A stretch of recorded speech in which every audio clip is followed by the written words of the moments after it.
Hey traders, it is May 10. This is Chris from Elliott Wave Cafe. Today we're going to take a look in our regular Wednesday for coffee and stocks. We're going to take a look at Microsoft. We're going to do a review of Microsoft. We've taken a look at this one back on February 2nd.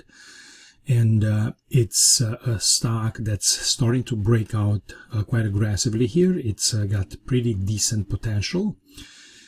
So we're going to take a look and see if we can spot an interesting Elliott Wave formation in there. And yeah, let's jump right in, guys. If you haven't seen the previous video, you can go ahead and see it up here. You can kind of go into my YouTube channel and you'll see it was on February 2nd when we were looking at the longer term wave count in Microsoft through the cycle degree. Then we would go down to the primary degree, intermediate, and so on. So you can kind of go in here and listen to my little pitch on why I was thinking that Microsoft looks pretty strong in here, and it probably completed a fourth wave. And you know, we had our eyes higher on the stock, so you can kind of review that. But let's go back and take a look at the account in here. So this is a look at the 1 weekly time frame, at the weekly time frame. Basically, we are in the middle of this larger wave 3 primary. Again, we completed, I think, the wave 4 primary, wave 4 intermediate back here at about a 23.6 retracement on a logarithmic scale, and we have cracked above 294.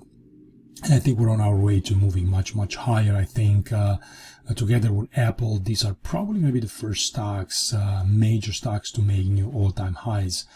As this market is gearing up to push to the upside. If you want to know more about our, just outlook on the markets and my view in kind of what's happening, just take a look at those Saturdays videos that I do. They're called Macro Cafe, and over there I go over the markets and kind of tell you what I think it's going on. So check that out as well. But going off from 1 week to a, let's go to a 1 day in here. You'll see that we've gone to a pretty, sizable correction in here. And even if I go back to a 1 week, I mean, this is the largest correction I think Microsoft has had since maybe back in between 2009 and 2013, right? So it's been quite a while.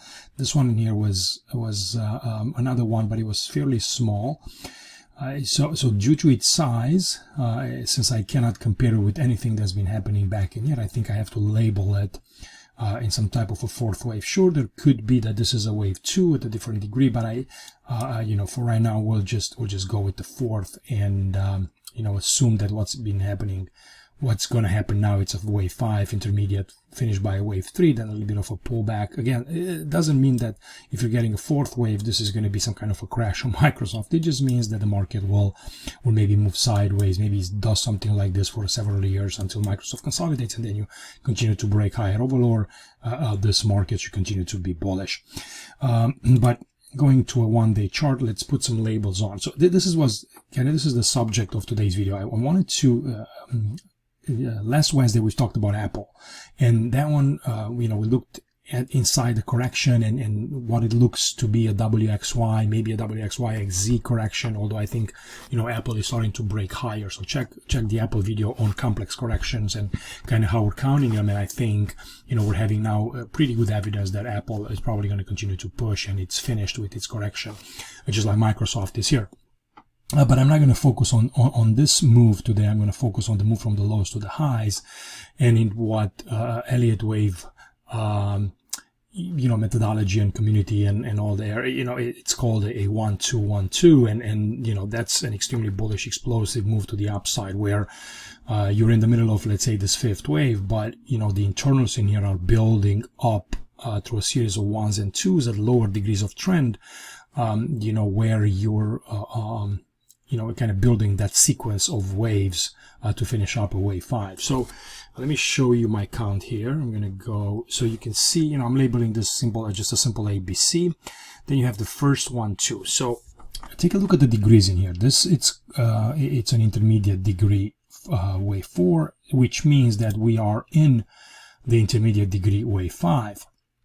Now the next label after the intermediate degree is the minor degree, which is this Roman numeral 1 at the minor, and then you pull back in at 2. So we're just kind of keeping track of the subdivisions to be clean and to know exactly where we are in the sequence. Well, if this was the bottom of the wave 2, and we're on an ongoing wave 3, right? We don't really care much about the subdivisions, although we start to label them, but we know that's what we're looking for. We're looking for a strong, powerful wave 3 to the upside, and that has to build with another subdivisions going down. So Elliott Wave it's fractal. It happens at all degrees of trend, at multiple multiple time frames. You go up in 5 waves, you correct in 3 waves. That's just kind of the basic stuff. So if this was a correction, that means that the next wave is an impulse. That's an impulse. That's a correction. You're getting another impulse. Now, what's inside this impulse from a wave minor? We're going to go down here to minute wave. So we're going to go, and you'll see the next subdivision. There you go. So now, if this was, the wave 1 finished up there, wave 2, because you have quite a bit of an overlap in here, right? You cannot really count this as a 1, 2, 3, unless, we're thinking leading diagonal, but to kind of keep things, on the explosive side of things, we're looking at the 1, 2, 1, 2, right? I mean, look at this. Microsoft basically had a pretty decent trend line coming down, and the second wave came back and retested the breakout. I mean, Microsoft broke out, back then in January, I think, and then it came back and retested it, and then went back to the upside. So in my view, I think that's a second wave at a minute degree. So 1, 2, 1, 2. So now we're following this wave 3 minute inside the wave 3 minor. So the next move in here, right, it's either a wave 3 minute in here, right, maybe finished or maybe still ongoing. Let's take a look. So we're going to go inside. So basically, I'm always looking to, for this kind of third wave to travel, ideally 161.8 multiple of wave 1. I mean, that's just theory, but in real time, rarely you will find this exact match. Sometimes they'll be shorter, sometimes they'll be longer. It's rare that the market gives us a textbook touch, and that's a third wave and it's done. But it's a kind of a good guideline to think about that. So let's see in here. Let's see if I were to push this wave 3 lower back here, it would start to be kind of short, right? And you would not have enough room for this fourth wave to unfold because you would start to enter into the territory of the wave 1. It's possible, but I'm going to give it a bit more room. So we're going to go back and I'll show you my subdivisions. So here we are. So now we're moving from a minute degree to a minuet degree, which is in parentheses back in here. So that creates a 1, 2 minor, 1, 2 minute, 1, 2 minuet, which means that we are in the middle of this larger third wave minuet. So you have 3 wave 3s, different degrees of trend, right? One of them is the big one right here, right? That started at the low back here. Then you have wave 3 minute that started at this low back here. And then you have wave 3 minuet that started at the low right, I should say right there, right? Those are the lows, not below the numbers, right? So, that means that Microsoft still has to travel from this 1, 2, still has to travel higher in a 3, then a 4, then a 5, then a 4, then a 5, then a 4, then a 5. And these don't have to happen exactly like that, right? They could be much stronger or maybe a little bit slower, right? We can't really know 100% how that's going to unfold, but that's the roadmap that the market is kind of giving us in here. So for me, it's very hard to be bearish Microsoft when I see this type of development. Now, also, I'm looking at the top of the B wave, which probably pretty soon is going to happen. That's going to get taken out both in the S&P 500 and the NASDAQ. And once this goes, it's going to be very hard for the bears to kind of continue to hold on to their views that this market it's in some kind of a correction and it's going to crash and all that. So I'm not sure why with Microsoft and Apple and Nvidia and all these large stocks would be very, very getting closer and closer to their new all-time highs when we're having a major bear market unfolding or something like that. I don't think that that's the sign that this market is sending us, but this is just kind of besides today's video. Today we wanted to just focus on wave counting. So I'm going to make this a little bit bigger in here so we can look a little bit inside. And I want to touch on one more thing too before I finish, and in a second. And that's kind of related to to this move back here. So okay, so let's label, let's put the wave 1 top back in there, then we'll go with the wave 2 right in there. So now you see inside here you have a wave 1, 2, 3, 4, and 5. So if this is the minuet degree, then the next degree down is the sub-minuet degree.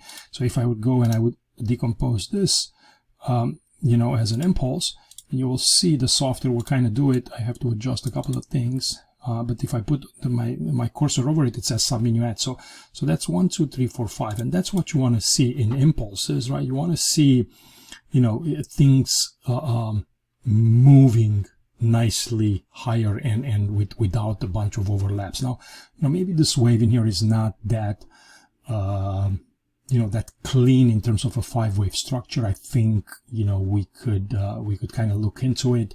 The other thing could be that maybe this was, a truncated wave.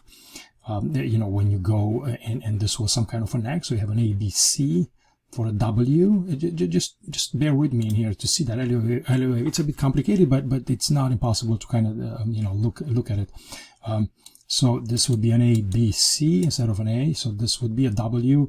Then you go up in X, and then you do another, A, B, C in here, and you have basically a finish move in a double zigzag. So you have ABC for a W, X, ABC, and then this is the end actually of a WXY, and that's where you finish the move. And then you start from here with the count, which looks a bit more bullish, right? That the only reason why I would label this as a B wave is because this move in here, it's it could be said that it probably has a big move in here that could be corrective, but I really don't care at this point about that. It's not that important. The subdivision still continues, so that would be a 1, 2, 1, 2, and then you continue to break, right? So that's just looking at this as the end of the move. But either way, that's my preferred interpretation. I'm kind of going to go with this, because